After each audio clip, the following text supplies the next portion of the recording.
first option, they said, was termination of the pregnancy.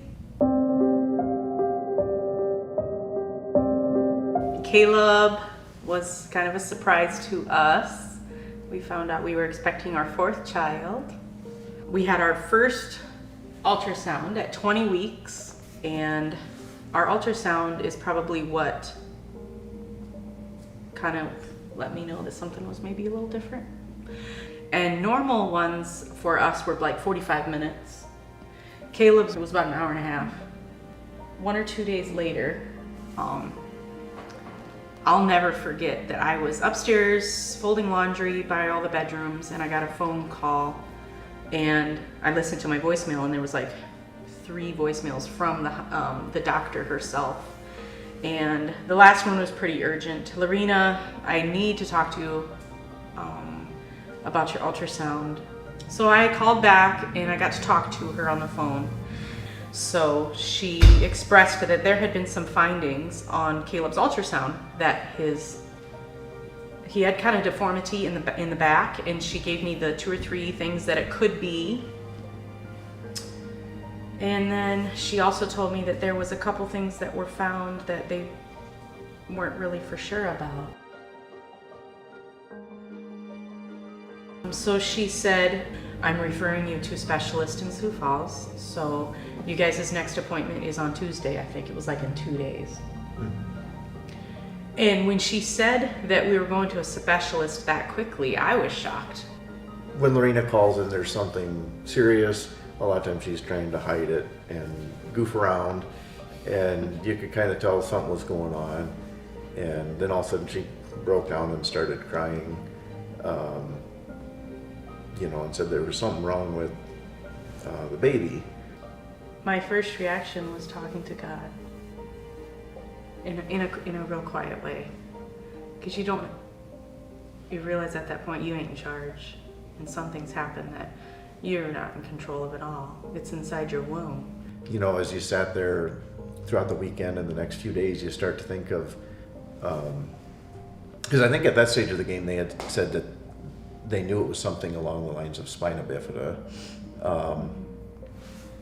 So then you start thinking of the things that maybe they won't be able to do. You probably won't be able to, maybe not walk normal, or maybe not walk at all. And then you think of the things that means, and you think back of all the times in your life, and you're like, well, man, that would really kind of stink if you couldn't have those experiences. Every time you go, they focus on the baby's defects. They focus on everything that's wrong. Tim asked George one night, before we went to the specialist, what should we name him? And George said, Super Caleb.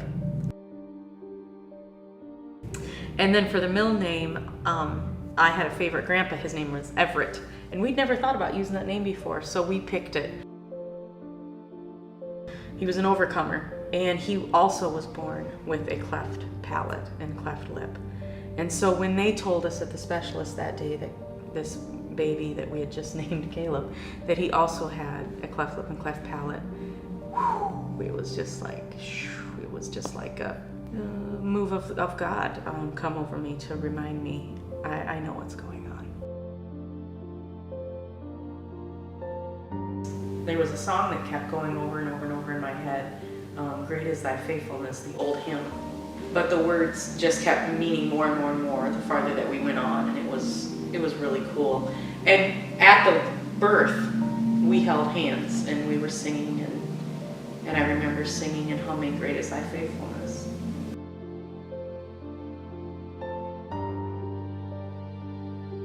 So he was born, beautiful baby boy, and they let me hold him after 5 minutes. They took him, cleaned him up, and I remember the doctor over here pointing to a specialist over here and said, let mommy hold him.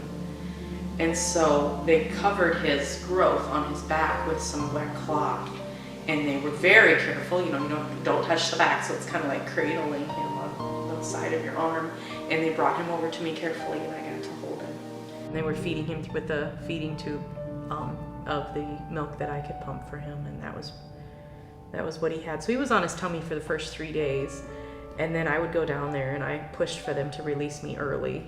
Like, I'm gonna be with him. So like by the second day I was with him in his room. And before the lactation consultant came in, I asked the nurse if I could hold him again. So then I tried to nurse him and he latched on and started drinking. And at that moment, the lactation lady came in for the first time, and she came in with all of her fancy bottles to start feeding him, and she was pretty shocked. Nobody with cleft lip or cleft palate feeds their babies by breastfeeding, and he did throughout the whole thing. That was pretty amazing. That was a miracle for all of us to see.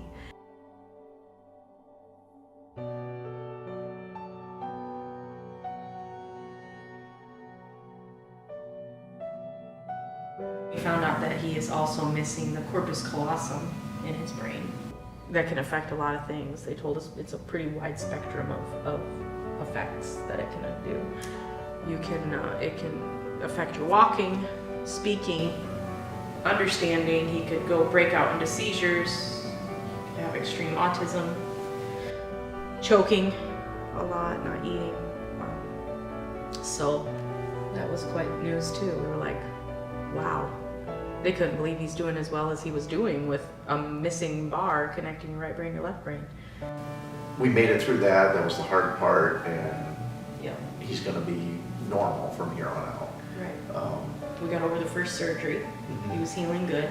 Yeah. So then he woke up with a fever, and you just kind of think, well, he's typical kid, baby has a fever, cold, or something like that. We were downstairs, and I got Caleb up to change his diaper in the morning, and I was still in the process of cleaning this large incision on his back that you have to clean and be very careful. So I was changing his diaper, and I noticed there was discolored pus, a large pocket, coming out of his incision. And I knew right away, we have to go. So he took me to Spencer Hospital, and by the time we got there, half of his incision was just completely packed and full of pus and infection. It was swelled up, and he didn't look good. His eyes showed he was sick. He had a high fever. So they called the neurosurgeons, and we got admitted right away, and we went in and got checked, and they took that liquid, or the pus, or whatever you want to call it, into test, and then he came back and told us that he had bacterial meningitis. And it was in the spine, and it was pretty severe. So they went in, and neurosurgeons opened the spine back up and tried to clear out that infection. And so They had said that there wasn't any more infection and sent him home. And they brought me in the room, and they're like, we're gonna hook you up with a local nurse that's gonna come and help you do all these medicines. Well, they couldn't find one. We live out in the country, and there was no certified nurse in our area to work with pediatric or to do all that. So they came in and trained Tim and I how to administer all of this medicine. One of the things that goes with spina bifida is they can get hydrocephalus, and they put a shunt in there to help drain the brain fluid. And so through the process of this checkup, the neurosurgeon decided that he needed to have a shunt put in. When they do that, they take a sample of spinal fluid and just test it to see if there's anything in it. Well, in the process of the test, they found out that there was still bacteria in the brain fluid. He was already on 2 of the strongest antibiotics that they could give a baby, and then they told us that he was also fighting this new infection in the brain, in the spinal fluid, that was antibiotic resistant, a superbug. Mayo Clinic Rochester Pediatric Department came and got Caleb and I about 11 o'clock on Friday night. So we flew to Mayo Clinic in Rochester late that night. Caleb was very sick. It was a very significant time. I didn't know if he was gonna make it. We went up in the air, and I looked out the window, and the song that came to my mind was, Jesus, you're the center of my joy. And I started singing it over and over and over, and the verses came to me like I'd never remembered them before.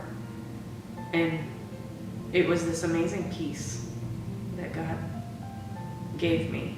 We went in, and they gave us our room, And within about 20 minutes, a neurosurgeon and her nurse came into the room and talked to me about Caleb. And she said, he's on the strongest medicine that we can give him. Already fighting bacterial meningitis, and now with this superbug in his brain fluid, we don't know what else to give him. And he's gonna have to fight it. I called my husband, of course, let him know everything.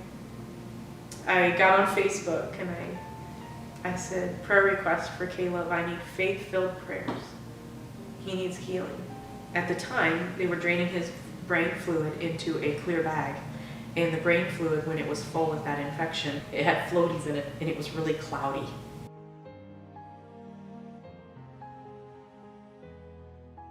And after the surgery, they brought him in and they said, well, we'll see what happens. We don't know.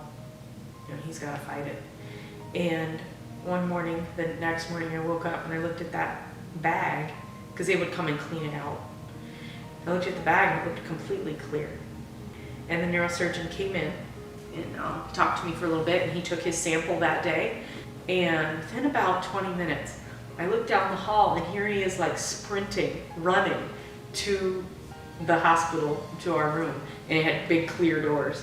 And he was like excited but didn't know how to tell me and didn't really believe it. He's like, those results show us it's completely clear and it's gone. We don't really understand this, this doesn't make sense to us, and we can't always count on these tests. So we're gonna keep you here for at least another week, for 7 more days, and we'll come in and test the fluid every day.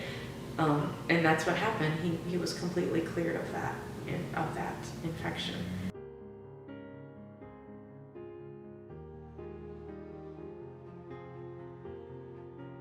It's neat as a mom to be able to watch neurosurgeons be shocked and watch the highly educated not know what to say or what to do when they experience a miracle that didn't come by a medical source. It was a medical, unexplainable miracle, so to speak, that the Almighty had something to do with.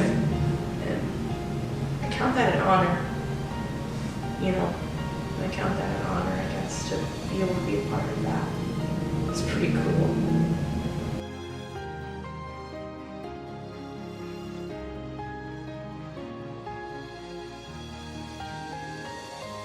I gave him